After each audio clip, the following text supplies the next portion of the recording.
Hi friends, my life food Tamil சேனல்ல இருந்து நான் உங்க கற்பகம் பேசுறேன். இன்னைக்கு கொத்தவரங்காய் பொரியல் எப்படி செய்யறதுன்னு பார்க்கலாம் வாங்க. கொத்தவரங்காய் பொரியல் செய்யறதுக்கு தேவையான பொருட்கள் 1/4 கிலோ கொத்தவரங்காய் நல்லா வாஷ் பண்ணிட்டு இந்த மாதிரி கட் பண்ணி வச்சுக்கோங்க. ஒரு வெங்காயம், 5-6 பூண்டு பல்லு தட்டி வச்சுக்கேன். கொஞ்சம் கருவேப்பிலை, 1/4 ஸ்பூன் உளுத்தம்பருப்பு, 1/4 ஸ்பூன் கடலைப்பருப்பு, 1/4 ஸ்பூன் கடுகு, 1 கப் சின்ன கப்ல பொட்டுக்கடலை எடுத்து வச்சிருக்கேன். இது பவுடர் பண்ணி போடணும். தேவையான அளவு உப்பு, கொஞ்சம் மஞ்சள் தூள், 2 காஞ்ச மிளகாய். இப்போ எப்படி செய்யுதுன்னு பார்க்கலாம் வாங்க. ஸ்டவ் ஆன் பண்ணி கடாய் வச்சுக்கலாம். ஒரு 2 ஸ்பூன் எண்ணெய் ஊற்றிக்கலாம்.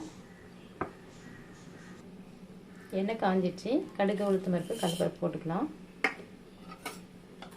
கடலைப்பருப்பு, உளுத்தம்பருப்பு சார்ந்துடுச்சு. இப்போ காஞ்ச மிளகாய் போட்டுக்கலாம். அதிலே வெங்காயம் போட்டுக்கலாம். பூண்டு, கருவேப்பிலையும் போட்டுக்கலாம். வதக்கி விடுங்க கொஞ்சம்.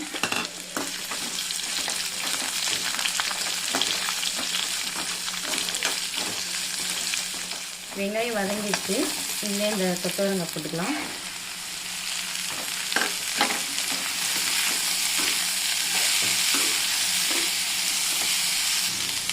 இந்த காய்க்கு ஏற்ற உப்பு போட்டுக்கோங்க, மஞ்சள் தூள் போட்டுக்கோங்க. நல்லா கலந்து விட்டு 1/2 கிளாஸ் தண்ணி ஊற்றிக்கலாம்.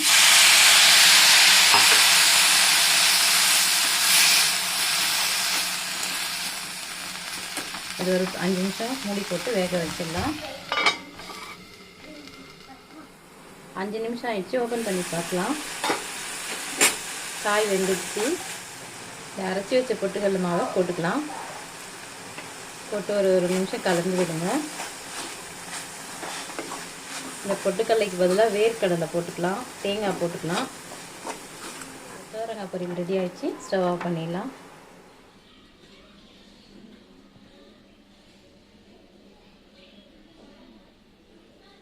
சூடான சுவையான கொத்தவரங்காய் பொரியல் ரெடி ஆயிடுச்சு. ட்ரை பண்ணி பாருங்கள். வீடியோ பிடிச்சிருந்தால் லைக் பண்ணுங்கள், ஷேர் பண்ணுங்கள், கமெண்ட் பண்ணுங்கள். நம்ம சேனலை சப்ஸ்கிரைப் பண்ணுங்கள்.